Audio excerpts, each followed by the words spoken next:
नमस्कार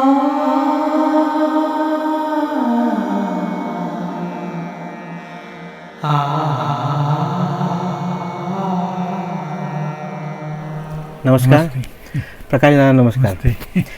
हम जैसे कि लास्ट एपिसोड हमने जो किया था, लास्ट सेशन जो था वो नाथ उपनिषद का कठोपनिषद था। हाँ, वो खत्म हो गया। तो अभी हम क्या ले रहे हैं? प्रश्नोपनिषद। तो आज से हम प्रश्नोपनिषद शुरू करेंगे, जो मेरे ख्याल से आखिरी उपनिषद है। हमारा जो नाथ उपनिषद है उसका आखिरी उपनिषद है। तो चलिए देखते हैं कि क्या इसमें बहुत सारे प्रश्न पूछे गए हैं और गुरु ने उनके उत्तर दिए हैं। शिष्य प्रश्न पूछ रहे हैं और गुरु उसका उत्तर दे रहे हैं।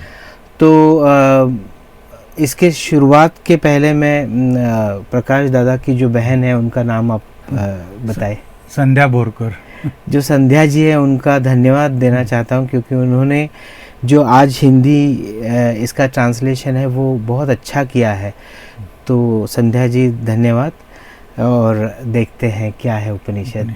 प्रकाश दादा शुरू करते हैं। चलिए। श्लोक का अर्थ है, हे ओमकार स्वरूप देवताओं, हम कानों से केवल शुभ वचन सुने। हे यज्ञ रक्षकों, हम आँखों से शुभ ही देखे।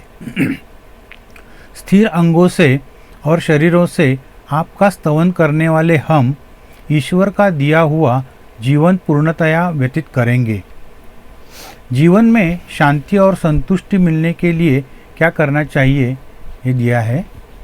इस देवदुर्लभ मनुष्य का जन्म का सार्थक तभी होगा जब हम आत्मज्ञान प्राप्त करेंगे। इसी उद्देश्य से ऋषियों ने इस उपनिषद में प्रार्थना की है। वह कहते हैं कि कानों से हमेशा शुभ शब्द सुनो। जो शुभ है वही आँखों से देखो। जो कल्याणकारी है वह सही है, और जो अशुभ विनाशकारी है वह अयोग्य है।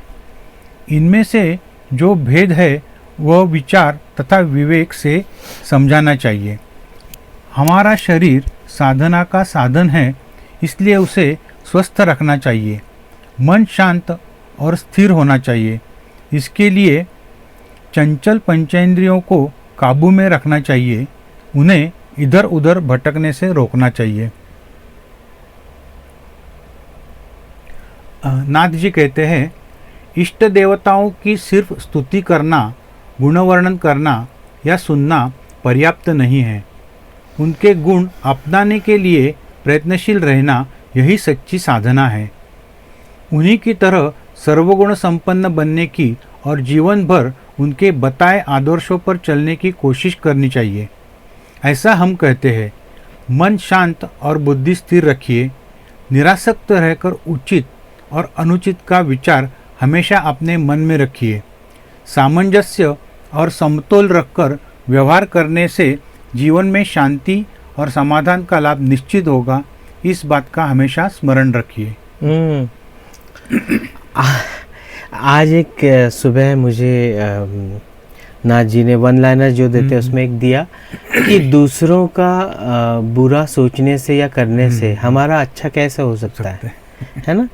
ये दिया, जलन जो है मन में अगर है तो सिर्फ मन को जलाएगी, लेकिन उससे हमारे जीवन में कोई सफलता का मार्ग उसको क्रिएट नहीं करेगी।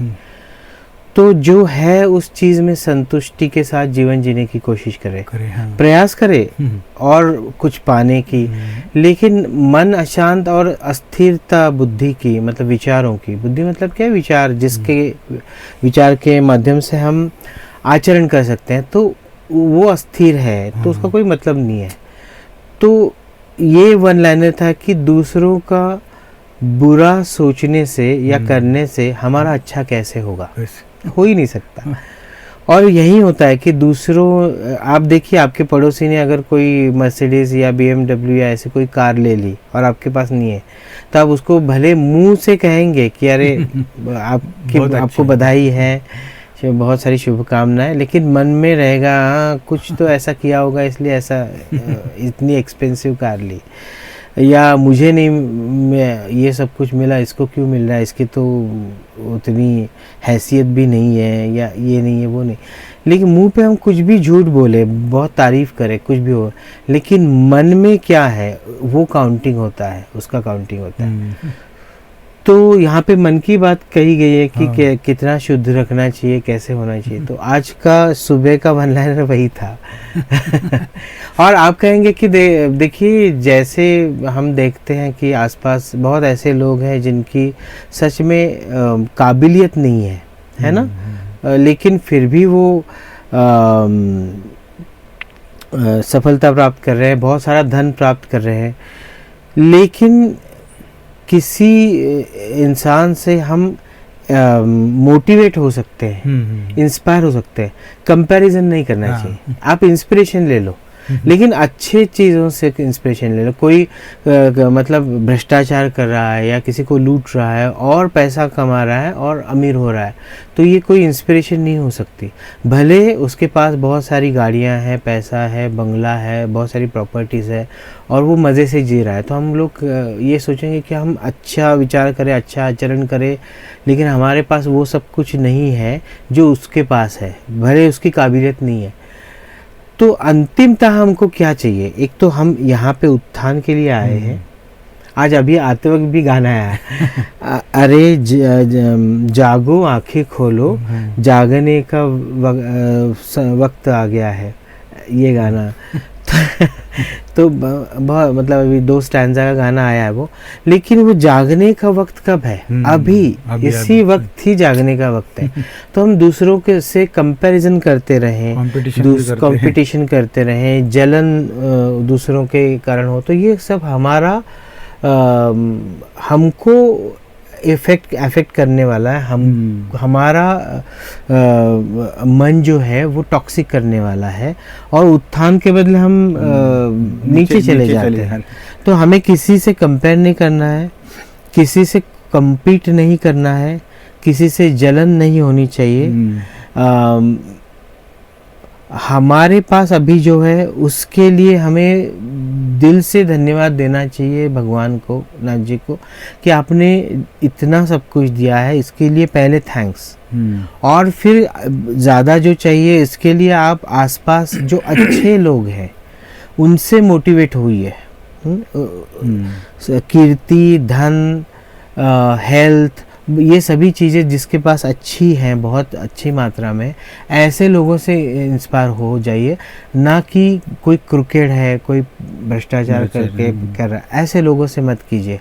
और compete करना है तो अपने आप से कीजिए, क्योंकि नाथ जी क्या कहते हैं, don't try to prove yourself, try to improve yourself. तो कंपटीशन अपने आप से होना चाहिए कि मेरे में क्या अच्छाई है उसको और एनहांस करे, मेरे में क्या बुराई है उसको निकाल के उसको अच्छाई में या उसको हमारे गुणों में परिवर्तित करें। तो ये सारी बातें जो है अपनी स्वयं के साथ कंपटीशन है, अपनी स्वयं के साथ उत्थान की कंपटीशन है ना, उस पे ध्यान दीजिए। और जैसे मैंने कहा कि पहले ग्रैटिट्यूड बहुत इम्पोर्टेंट है ना।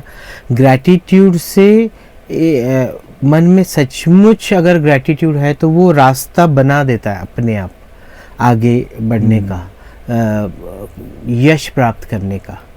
तो ये सारी छोटी छोटी बातें होती हैं जिसको ध्यान में रखना चाहिए। दूसरा आगे का श्लोक, अभी श्लोक शुरू हो गया। पहला श्लोक है अच्छा, ये उपनिषद की शुरुआत थी जो अभी आपने पढ़ी थी। सुकेशा, भारद्वाज, सत्यकाम, शैब्य, सौर्यायणी, गार्ग्य, अश्वलायन, कौशल्य और कबंदी, कात्यायन, ये ब्रह्मों को श्रेष्ठ समझने वाले, ब्रह्म से एकनिष्ठ रहने वाले, परम ब्रह्म की खोज करने वाले, यही हमें सब कुछ बताएंगे, ऐसी धारणा लेकर हाथ में समिधा उठाकर भगवान पिप्पलाद के पास आ गए। ये सारे इसमें से 6 शिष्यों ने प्रश्न पूछे बाद में।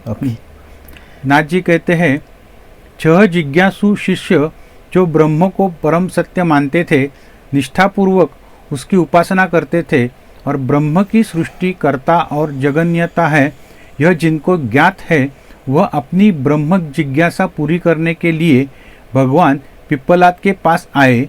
गुरु को देने के लिए उनके पास अत्यंतिक आदर, निष्ठा और प्रेम के सिवा कुछ नहीं था। वैसे कुछ दान दक्षिणा देने की कोई आवश्यकता भी नहीं थी, क्योंकि उस समय अध्ययन, अध्यापन, रोजी रोटी कमाने का साधन नहीं था। अपनी इच्छाएं, कामना, विकार और मुख्यतः अहंकार रूपी समिधाएं गुरुदेव के ज्ञान यज्ञ में अर्पण करना, यह उनका एकमात्र उद्देश्य था। यहीं पे हाँ, मतलब उद्देश्य तो हमको पता चल गया, लेकिन यहाँ से दूसरे श्लोक से फिर प्रश्न शुरू हो जाते हैं ना। क्योंकि यहाँ पे उनका जो उनकी जो नियत थी, जो क्या करना था, वो यहाँ पे बताई गई। आगे बढ़ते हैं। दूसरा श्लोक है, वह ऋषि उनसे बोले, आप सब ब्रह्मचर्य का पालन करते हुए तप साधना पूर्वक श्रद्धा से यहाँ 1 वर्ष रहिए। तत्पश्चात जो मन में आए वह प्रश्न पूछ सकते हैं। अगर हमें उसका ज्ञान है तो हम आपको सब कुछ बताएंगे। नाथ जी कहते हैं, ऋषिवर पिप्पलाद के पास सुकेशा, सत्यकाम, सौर्यायणी, अश्वलायन, भार्गव और कबंदी यह अपनी जिज्ञासा पूरी करने के लिए आए हैं। ऋषिवर्य ने उनके लिए एक प्रवेश परीक्षा रखी है। उन्हें साल भर तपाचरण, ब्रह्मचर्य पालन और सश्रद्ध जीवन जीना होगा। यह परीक्षा उत्तीर्ण होना सुलभ नहीं है। उसके लिए संयम और दृढ़ मनोबल की आवश्यकता है।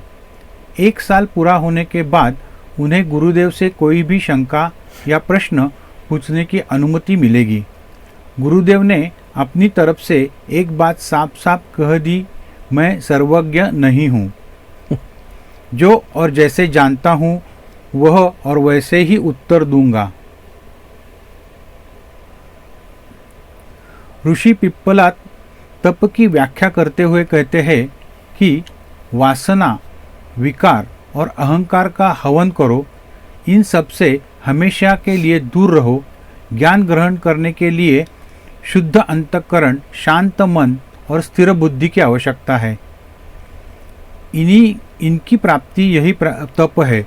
विद्याभ्यास में श्रद्धा का अनन्य साधारण महत्व है।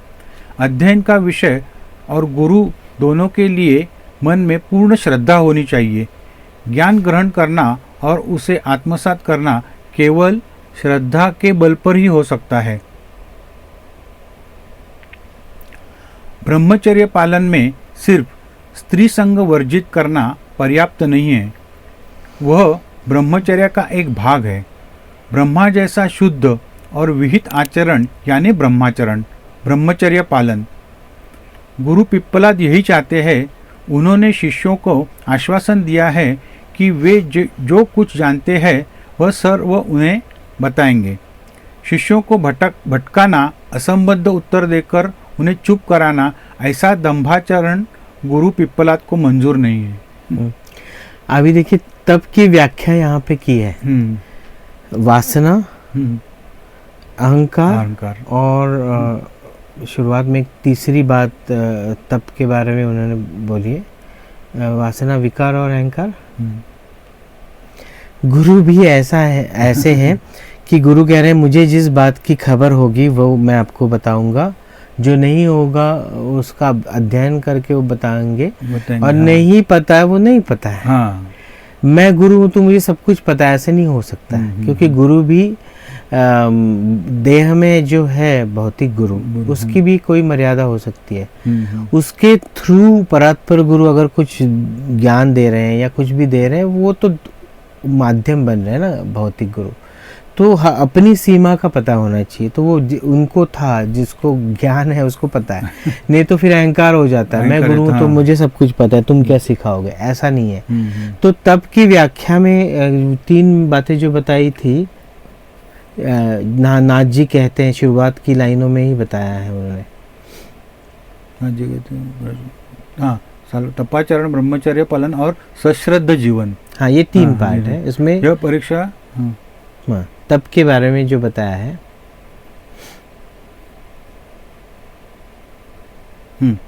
ऋषि पिप्पलत तप की व्याख्या करते हुए कहते हैं कि वासना, विकार और अहंकार का वही, हवन करो। राइट। तो ये तीन जो बातें उन्होंने बोली थी वही याद आ गई मुझे। वासना, विकार और अहंकार, ये तीन बातें जब तक है भीतर, तो भीतर सिर्फ मोह की अग्नि है ना, क्रोध की अग्नि, ये षड्रिपों की अग्नि जल रही है, उससे मन जल रहा है, वो तप नहीं है। इसका हवन कर दिया, यही तप है। तो फिर मन जो है जैसे सोना तप के मतलब निखर के आता है, वैसे मन में निखार आएगा।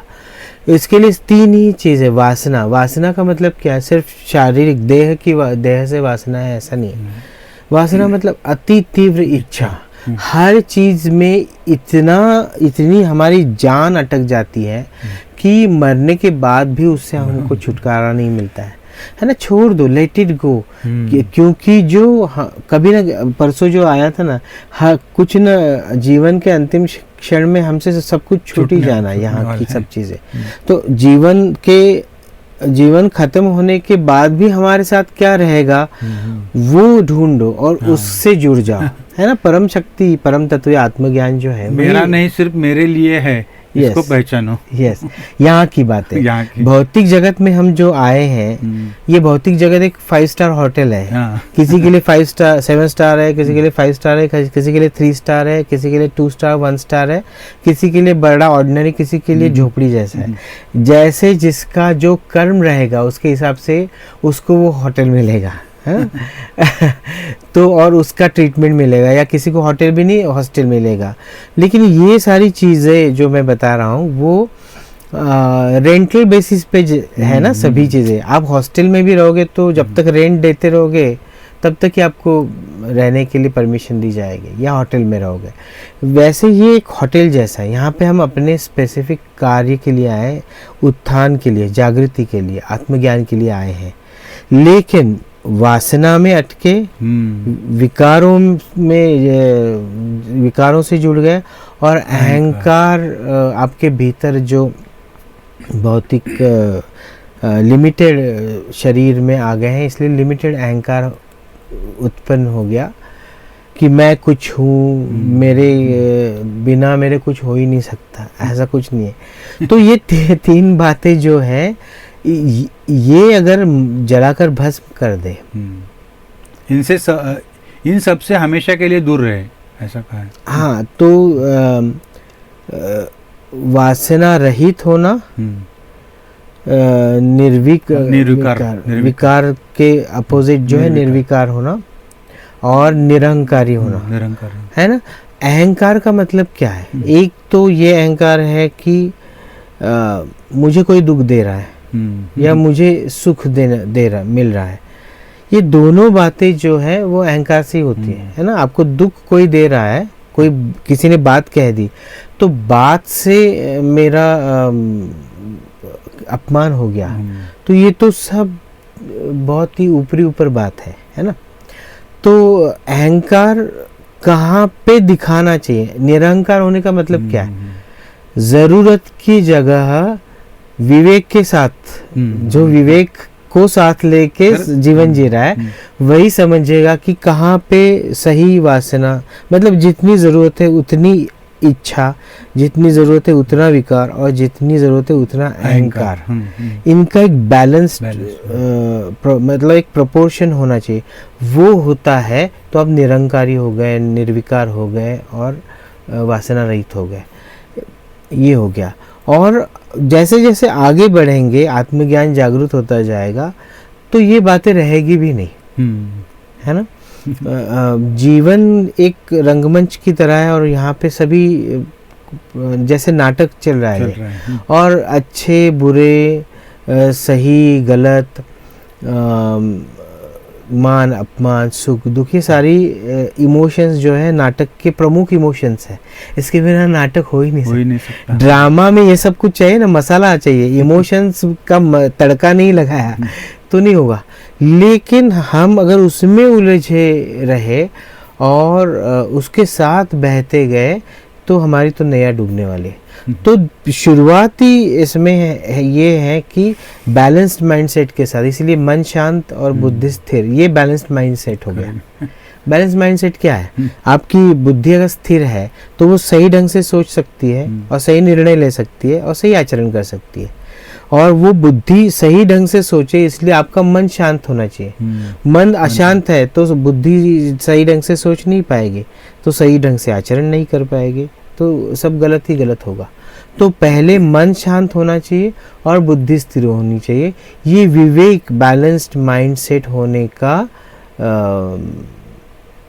ये इसको दिखाता है कि ये आपका माइंडसेट बैलेंस है, और इसी को विवेक कहा गया है। जब जो चीज़ जहाँ पे करनी चाहिए वैसे आप करोगे तभी ये बैलेंस्ड होगा। तो विवेक के साथ आप जी रहे हैं तो जितनी मात्रा में जो चाहिए ज़रूरी, अगर ज़रूरत है तो वहाँ पे वो डालना, इमोशन है, अहंकार है, वही जब करोगे तो वो बैलेंस्ड चीज़ है ना। हमेशा उदाहरण दिया जाता है कि आप कोई भाजी बना रहे हैं तो उसमें नमक भी चाहिए, गुड़ भी चाहिए, मसाला भी चाहिए, मिर्च भी चाहिए, सब चाहिए, लेकिन उसका एक सही बैलेंस होता है ना। नमक अच्छा है इसलिए कितना डालोगे?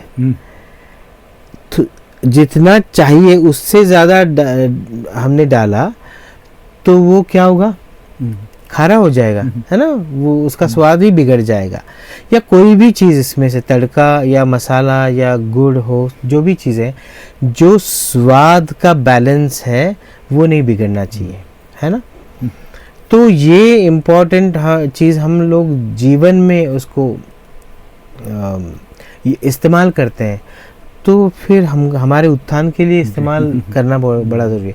तो 3 चीज़ें हैं, वासना, विकार और अहंकार, है ना। ये 3 चीज़ों का अग्नि में हवन करो, ऐसे यहाँ पे बताया गया है। और ये अग्नि कौन सी है? ज्ञान अग्नि है, ज्ञान की अग्नि है ये।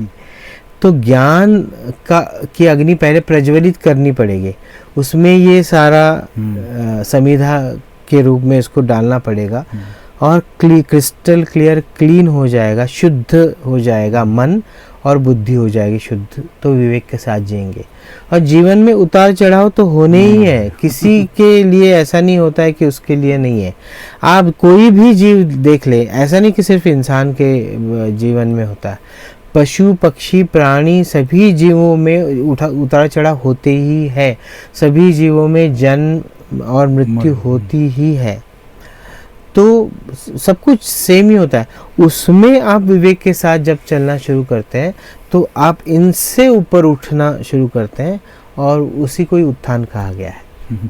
तो ये तप करना है। तप का मतलब ये नहीं कि आप किसी पेड़ के नीचे बैठ गए आलती पालती मार के, और आपके बड़े से बाल है, घुंघराले बाल है, आजकल हम देख रहे हैं महाकुंभ के इसमें, और वहाँ पे जाने वाले जो न्यूज़ वाले लोग हैं उनको तो कुछ पता नहीं, ना किसी चीज़ का ज्ञान है, ना कोई चीज़ उन्होंने उसका अभ्यास किया है, पढ़ाई की है।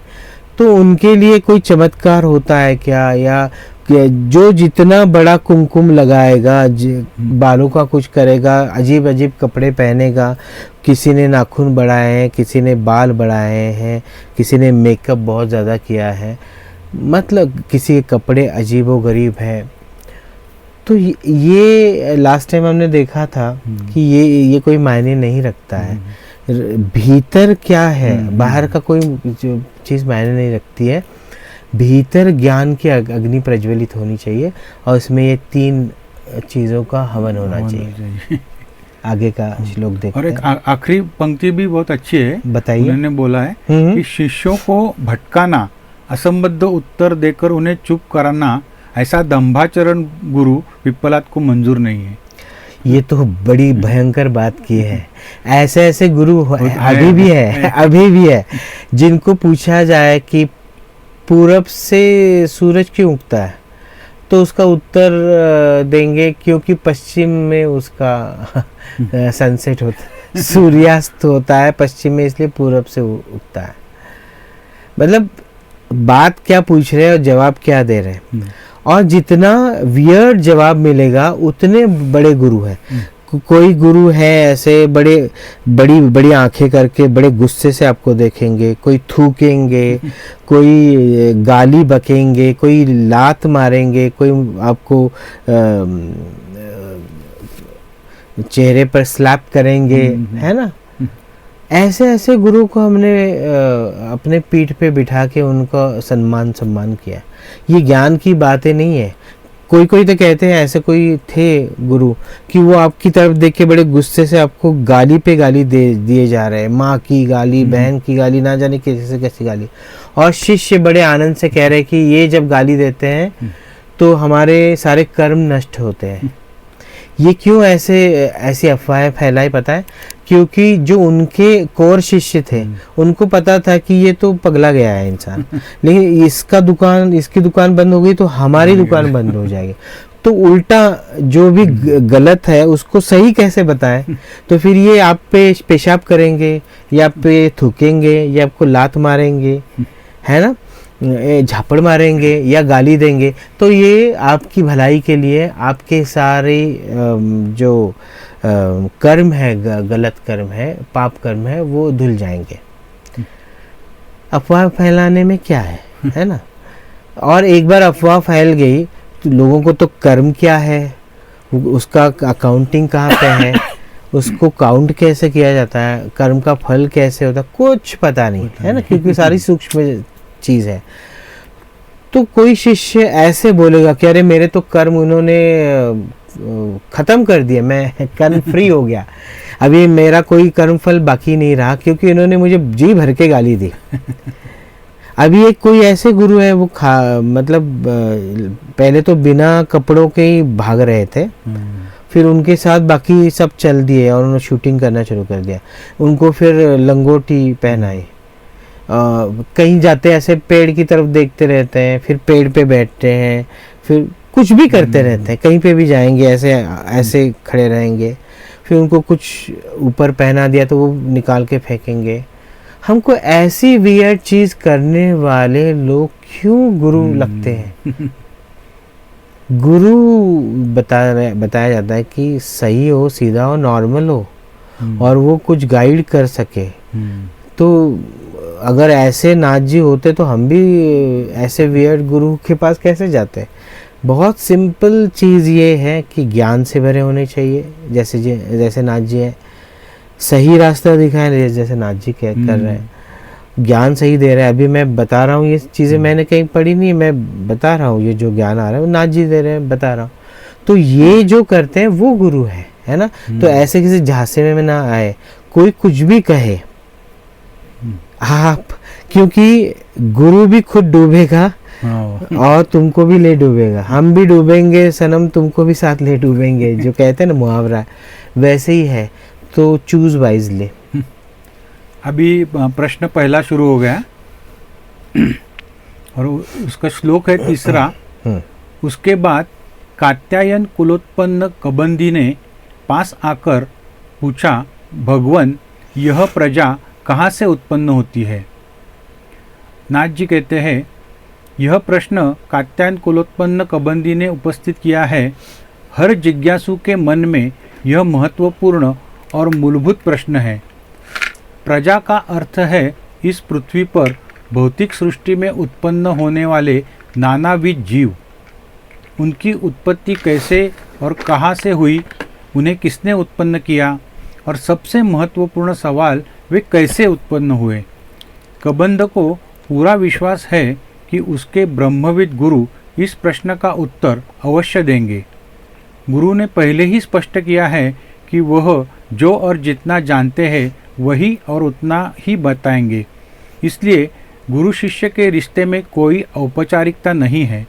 यूँ कहिए कि स्वीकारार्हता, अनौपचारिकता और खुलापन है, वही महत्वपूर्ण और ज्ञान के आदान प्रदान की नींव है। अभी उन्होंने प्रश्न का उत्तर देना शुरू किया है। श्लोक 4। उसे पर वे बोले, प्रजापति को प्रजा उत्पन्न करने की इच्छा हुई।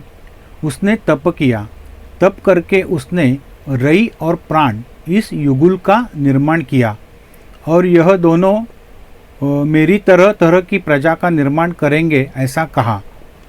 नाथ जी कहते हैं, गुरु पिप्पलाद पहले प्रश्न का उत्तर देते हुए कहते हैं कि प्रजापति यानी ब्रह्मा ने चाहा कि कई प्रकार के जीवों का निर्माण किया जाए। प्रजा यानी चराचर सृष्टि, संपूर्ण जीव जंतु। इसकी निर्मिति की क्षमता प्राप्त करने के लिए उन्होंने तप किया। तप यानी ऊष्मा, कार्यक्षमता, निर्मिति। विज्ञान ने सिद्ध किया है कि उत्पत्ति के लिए ऊष्मा अर्थात गर्मी की आवश्यकता है। ब्रह्मा ने ऐसा ही तप किया। तप एक शक्ति है। शक्ति की सहायता से ब्रह्मा ने सृष्टि का निर्माण किया। ब्रह्मा अद्वैत थे, अकेले थे, लेकिन उन्होंने और एक रूप शक्ति को उत्पन्न किया। अद्वैत से द्वैत आया और द्वैत से अनेकानेक जीव जंतु पैदा हुए। वनस्पति, फूल, फल से लेकर सूक्ष्म जीवों तक सभी में नर मादा यह द्वंद्व दिखाई देता है। इस मूल द्वंद्व से ही गति लेकर जगत का निर्माण हुआ। गति ही जग का आधार है। पत्थर, मिट्टी जैसी अचल वस्तु में भी कणों कणों का चलन वलन होता है। रई और प्राण की जोड़ी के कारण सृष्टि की उत्पत्ति हुई। रई और प्राण यानी शिव और शक्ति, वही इस सृष्टि के निर्माता है। प्रजा कहाँ से उत्पन्न होती है, इस प्रश्न का यह उत्तर है। ये तो जैसे देखिए कि उत्पत्ति कैसे होती है, इसका एक बहुत ही साइंटिफिक ज्ञान यहाँ पे दिया गया है। निर्मिति के लिए ऊष्मा मतलब चाहिए। हाँ, और वही ऊष्मा या वही जो हीट या वही जो जिसको क्या कहते हैं कि गर्माहट, हाँ। जिससे उत्पन्न हुए हैं, वही इस शरीर को व्याप्त करके बैठी है ना। ये पूरा शरीर आप कहीं भी हाथ रखोगे शरीर तो गर्म लगेगा, है ना, ऊष्मा रहेगा। सांस भी गर्म लगती है ना। क्यों लगती है गर्म सांस? क्योंकि जिस ऊष्मा से हम उत्पन्न हुए हैं वो ऊष्मा ही भीतर उसको संभाले हुए हैं। जिस क्षण शरीर से ऊष्मा बाहर निकल जाती है, खत्म हो गया शरीर, है ना, खत्म हो गया। तो ये तो बड़ी साइंटिफिक बात ही कही गई है। आज जो साइंस बता रहा है वही बात अध्यात्म में पहले से बताई गई। इसलिए कहते हैं कि अध्यात्म विज्ञान जहाँ पे ख़त्म होता है वहाँ से अध्यात्म शुरू होता है, या अध्यात्म का जो छोटा सा पार्ट है वो विज्ञान है। लेकिन अहंकार के कारण वैज्ञानिक जो है इसको मान्यता नहीं देते हैं। कहते हैं कि क्या तुम्हारा प्रूव कर सकते हो क्या? तो प्रूव तो कुछ नहीं कर सकते, प्रूव होता है अपने आप। साइंटिस्ट भी जब कोई एक आधा शोध लगाते हैं, खोज करते हैं और वो खोज सफल हो जाती है तो वो भी कहते एक्सीडेंटली हो गया, हमको पता ही नहीं चला। तो वो जब परम शक्ति की इच्छा होती है तभी वो खोज सफलता प्राप्त करती है। लेकिन अज्ञानता के कारण होता है कि नहीं, ये हमने खोज की है, मतलब जो था उसको खोजा, इसमें हमारा क्या कंट्रीब्यूशन है? जिसने निर्माण किया है उसका सबसे बड़ा कंट्रीब्यूशन है। तो प्रजापति, प्रजा मतलब उत्पन्न हुई, और जो उत्पन्न किया है वो उसका पालक है, मालक है, चालक है ना, ओनर है। तो ओनर मतलब पति। इसलिए उत्पन्न जो जीव हो रहे हैं, जो उनको उत्पन्न करने वाला जो है उसको प्रजापति कहा गया। प्रजापति का दूसरा नाम है ब्रह्मा। तो ये देवता के बारे में बताया गया है, लेकिन ब्रह्मा नाम की देवता जो है उसके माध्यम से ब्रह्म कार्य कर रहा है ना। तो और ब्रह्म जो कार्य कर रहा है उसके लिए उसको शक्ति चाहिए। शक्ति ही ऊष्मा है, तप है। और वही तप या शक्ति ऊष्मा हमारे भीतर जब तक है, हमारे मतलब इस शरीर के भीतर, तब तक ये शरीर चल रहा है। तो ये सारी साइंटिफिक बातें यहाँ पे उन्होंने बताई है। यहाँ से शुरुआत हुई है, तो बहुत अभी आगे बहुत और कॉम्प्लिकेटेड चीज़ें इसमें उभर के आएंगे। आगे बढ़ते। इसमें पंक्ति ऐसी है, ब्रह्मा अद्वैत थे, अकेले थे, लेकिन उन्होंने और एक रूप शक्ति को उत्पन्न किया। तब तक सब अद्वैत था और बाद में ही द्वैत आया, और द्वैत से अनेक जीव जंतु पैदा हुए। आप देखिए ना कि एक सेल पहले निर्माण होती है, फिर वो स्प्लिट होती है और दूसरी सेल द्वैत निर्माण होता है। एक का 2 हो गया, द्वैत हो गया, और 2 के 4, 4 के 8, 8 के 16, ऐसे रेप्लिकेशन होता है। तो यही एक सेल इज ब्रह्मा, तो अद्वैत है, मतलब कोई है नहीं। दूसरे एक से 2 दूसरी पेशी बाहर निकल के आ गई, तो वो 2 हो गए। अभी कहते हैं कि उन्होंने सरस्वती को निर्माण किया और उसी के साथ भोगे। क्या बकवास है ये सब, है ना। हम एक ही पिता की संतान है, तो कोई आप दूसरी जगह से पत्नी भी आ गई तो वो उसी की संतान है। तो ऐसे तो वो अपनी पत्नी तो हमारी बहन होगी। ऐसे है ना, ब्रह्मा के ही वंशज हैं हम सभी, एक ही परम शक्ति से निकले, तो एक ही पिता के सभी जीव है। लेकिन इसका कोई मतलब नहीं है ना, यूजलेस बात है। तो ये सब छोड़ दीजिए। ऐसा कोई आपके दिमाग को टॉक्सिक कर रहा है तो उसको बोलो कि ये सब मुझे बातें मत बताओ। जीव निर्माण हुए स्पेसिफिक कार्य के लिए, उस कार्य को ध्यान में रखना है और उस कार्य को करना है, यही हमारा मिशन है। बाकी सब ये चीज़ें मायने नहीं रखती है। तो याद रखिए कि ब्रह्म कहाँ पे है, वो पेशी जो है वो एक ब्रह्म है, लेकिन पेशी निर्माण जिसने की है वो ब्रह्मा जो है वो भी माध्यम है। तो मूल ब्रह्म है जिसने ब्रह्मा को निर्माण किया, ब्रह्मा ने पेशी को निर्माण किया, और पेशी ने अपने आप को स्प्लिट करके वो आगे बढ़ता गया। तो प्रजनन ऐसे होता है, हमको पता है। श्लोक 5वां, प्राण आदित्य है तो रई चंद्रमा है। ऊपर जो बोला था ना उन्होंने कि निर्मिति की रई और प्राण की, तो रई का मतलब है चंद्रमा, अथवा यह सब जो मूर्त या अमूर्त है वे सर्व रई है, इसलिए मूर्ति यानी रई, मूर्ति को रई कहा है। नाथ जी कहते हैं, सर्वप्रथम ब्रह्मा को अर्थात शिव को निर्मिति की इच्छा हुई। उन्होंने शक्ति ऊर्जा की मदद ली। शक्ति शिव का ही एक रूप है क्योंकि उन्होंने ही इसका निर्माण किया है। अमूर्त ब्रह्मा अर्थात शिव का मूर्त रूप है शक्ति।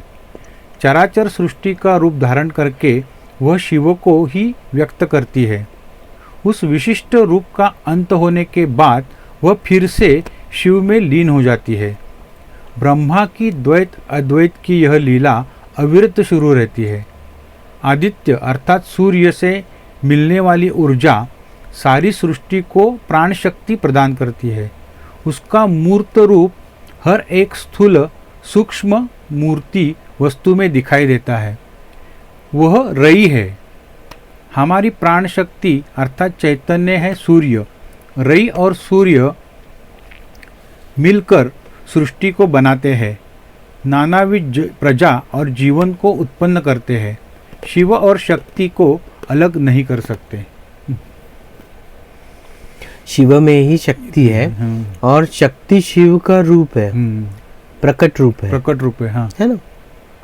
और वो प्रकट रूप भी इतना सूक्ष्म है कि वो कहीं किसी चीज में आप उसको बांध के नहीं रख सकते। ये जो ऊष्मा है शरीर में, हाँ, उसको किसी डिब्बे में बांध के रख सकते हैं क्या? थोड़ी सी ऊष्मा डाल दी, बंद कर दी, और जब चाहिए जब निकाल के पी ली, वो नहीं हो सकता। हम उसको महसूस कर सकते हैं, उसके कारण सब चल रहा है, लेकिन इतनी सूक्ष्म है कि उसको पकड़ नहीं सकते, है ना। जैसे अग्नि है, अग्नि को आप फ्रीज करके रख सकते घर में नहीं, पानी को कर सकते हैं ना, लेकिन वो बाहर हवा के मतलब ऊष्मा के सानिध्य में आ गई तो पिघल जाएगा, अपने मूल स्वरूप में आएगा। तो मूल स्वरूप को लेकर आने वाला अग्नि है। आप देखिए जहाँ पे अग्नि बहुत कम है या नहीं है, वहाँ पे बर्फ, पानी का बर्फ होते जाता है ना, बर्फ ही बर्फ होता जाता है, क्योंकि ऊष्मा वहाँ पे नहीं है। जिस क्षण अग्नि वहाँ पे आ गई, वो पिघलना शुरू हो गया, मतलब अपना मूल स्वरूप लेता है। हाँ, वैसे ही तप का भी वही है। जब आप तप कर रहे हो, आप सब कुछ, आप ऊष्मा के सान्निध्य में चले गए, तो आपका मन जल के निखर जाएगा, बुद्धि तप के निखर जाएगी। मतलब क्या है, अपने मूल स्वरूप में, अपने मूल विचारों में, अपनी सूक्ष्मता, अति सूक्ष्मता के जो स्तर है उसको प्राप्त करेंगे, है ना। तो अग्नि जो है वो ऐसी चीज़ है कि जो सभी चीज़ों का अपना जो मूल रूप है उसको दिखाता है। छठा श्लोक है, सूर्य उदय के बाद पूर्व दिशा में प्रवेश करता है, इसलिए पूर्व दिशा के प्राणों को अपनी किरणों से अच्छी तरह से संभालता है। वह दक्षिण, पश्चिम, उत्तर इन दिशाओं को तथा ऊर्ध्व, अधर और बीच वाली ईशान्य, वायव्य आदि दिशाओं को प्रकाशित करके सभी प्राणों को अपनी किरणों द्वारा अच्छी तरह से संभालता है। नाथ जी कहते हैं, सूर्य किरणों की ऊर्जा अष्ट दिशा में बसने वाले प्राण अर्थात प्राणी के लिए संजीवक है। वनस्पतियां भी सूर्य प्रकाश की मदद से अपना अन्न तैयार करती है, जिसे उनका भरण पोषण होता है। सभी जीवों के लिए सूर्य प्रकाश जीवनदायी, चैतन्यदायी है।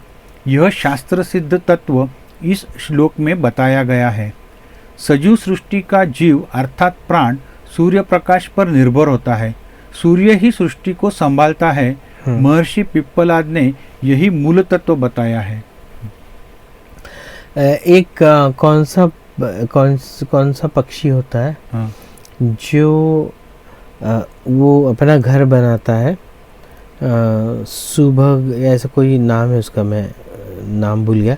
वो पक्षी जो फीमेल होती है, वो अपने बच्चों को अंडे देती है, जन्म देती है, और उनके लिए लाइट चाहिए। हाँ, इसलिए जो मराठी में हमको कहते हैं उसको काजवा, हाँ, उसको पकड़ के अपने घर में बल्ब जैसा लगाती है, तो रात भर वो लाइट लगी रहती है। उसको मारती नहीं है, सिर्फ अपने मिट्टी के इसमें उसको चिपका देती है।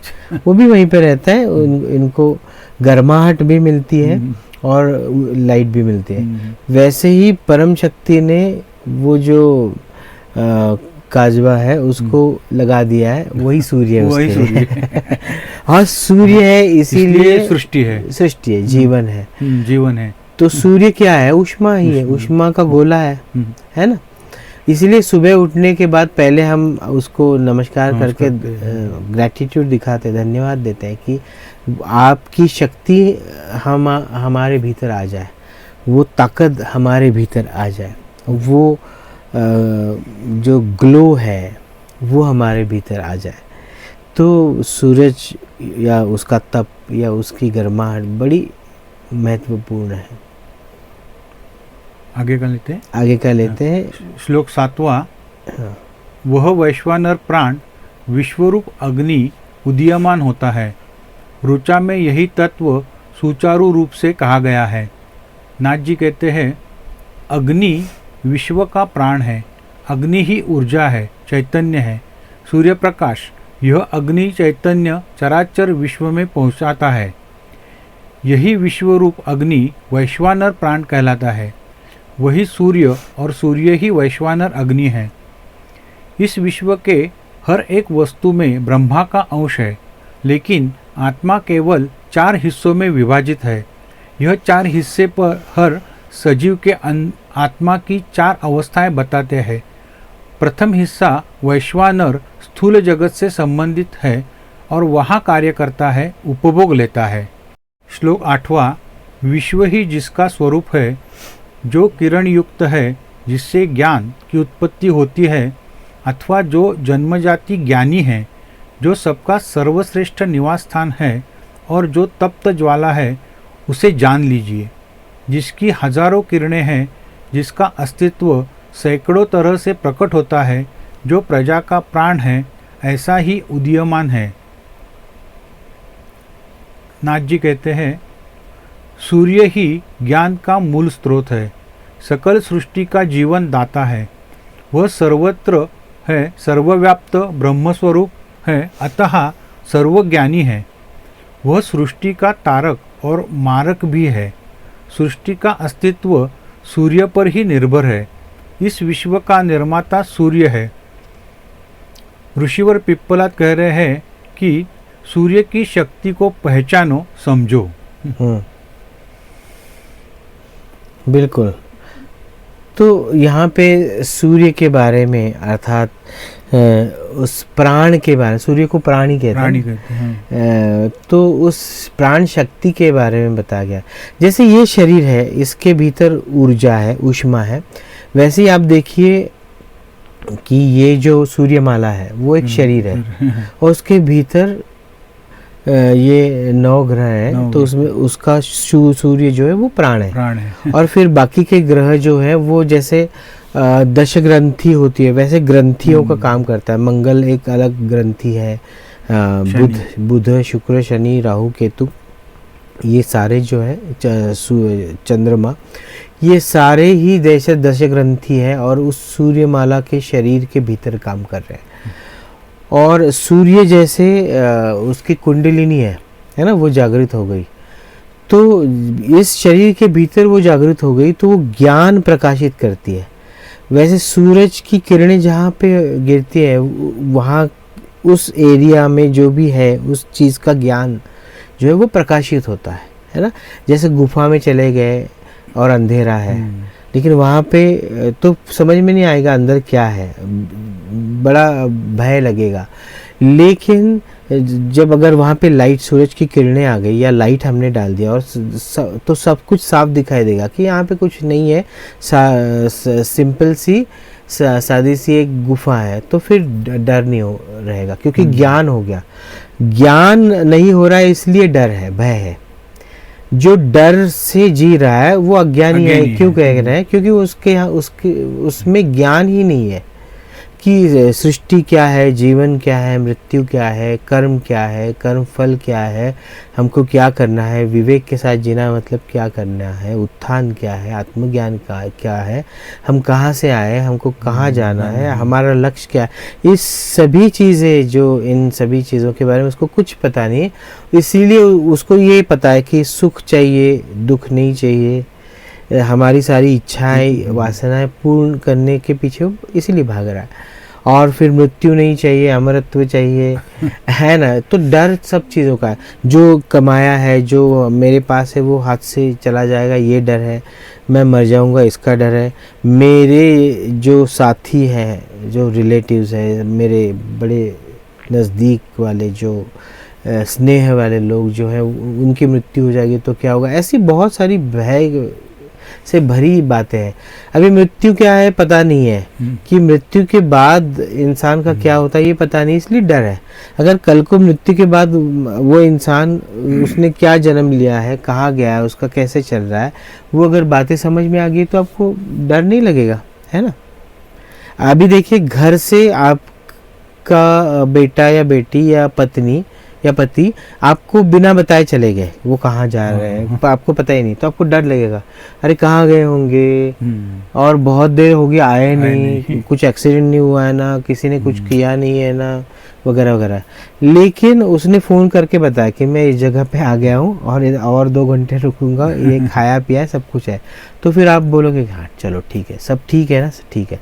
तो ये जो ठीक वाली बात है वो ज्ञान के कारण आ गया ना, इन्फॉर्मेशन आपको मिल गई वो बंदे से, या आपको किसी ने बताया कि आप वो इंसान वहाँ पे है, आपको चिंता करने की ज़रूरत नहीं। वैसे ही है कि मृत्यु जो होती है वो अचानक ही होती है, और वो कहाँ जा रहा है बंदा आपको पता नहीं है, इसीलिए डर होता है। अगर ये बात समझ ली अध्यात्म के माध्यम से, तो निश्चिंत रहेंगे कि हाँ, जो वहाँ पे है उसको खान पान मिल रहा है, सब कुछ चल रहा है। लेकिन वो इंसान ने कर्म भी ऐसे करने चाहिए कि वो सही ढंग से रहे। जीवन भर तो भागता रहेगा सभी चीज़ों के पीछे और उसके लिए गलत करेगा आचरण, गलत सोच के साथ, तो फिर मुश्किल है, फिर उसका मृत्यु के बाद आगे का सफ़र मुश्किल होगा या हो सकता है।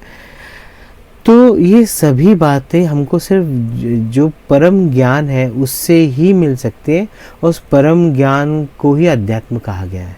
और परम ज्ञान मिल गया तो सब दुखों से मुक्ति हो जाएगी, जीवन मृत्यु से मुक्ति हो जाएगी, है ना, बंधनों से मुक्त हो जाएंगे। तो बंधन मुक्त होना कितनी सुंदर बात है। तो यही सब बातें जो ज्ञान देता है और जो बदलता नहीं है कभी, जो वो ज्ञान, वो आत्मज्ञान कहलाता है। तो प्रश्नोपनिषद में बहुत सारे प्रश्न निकल के आएंगे और उसके बड़े खूबसूरत उत्तर अभी जो ऋषि हैं वो दे रहे हैं, पिप्पलाद ऋषि, भगवान पिप्पलाद कहते हैं, तो वो उपाधि मिल गई उनको। तो अगर आज का जो सेशन है, एपिसोड है, वो हम यहीं ख़त्म कर रहे हैं। आपको अगर कोई क्वेश्चंस है तो हमको कमेंट्स में लिख के बताएं, उन प्रश्नों के उत्तर प्रकाश दादा और मैं हम देने की कोशिश करेंगे। आपको कुछ कंक्लूड करना है? इसमें क्या, अभी तो प्रश्न आगे के प्रश्न सुनेंगे। आगे के। तो प्रकाश दादा धन्यवाद, आपके माध्यम से हम प्रश्नोपनिषद अभी सुन पा रहे हैं। पहले कितने सारे उपनिषद सुने, कितना सारा ज्ञान प्राप्त हुआ है नाथ जी के माध्यम से। तो मिलते हैं अगले एपिसोड में। अलक्ष्य निरंजन परिपूर्ण कल्याण।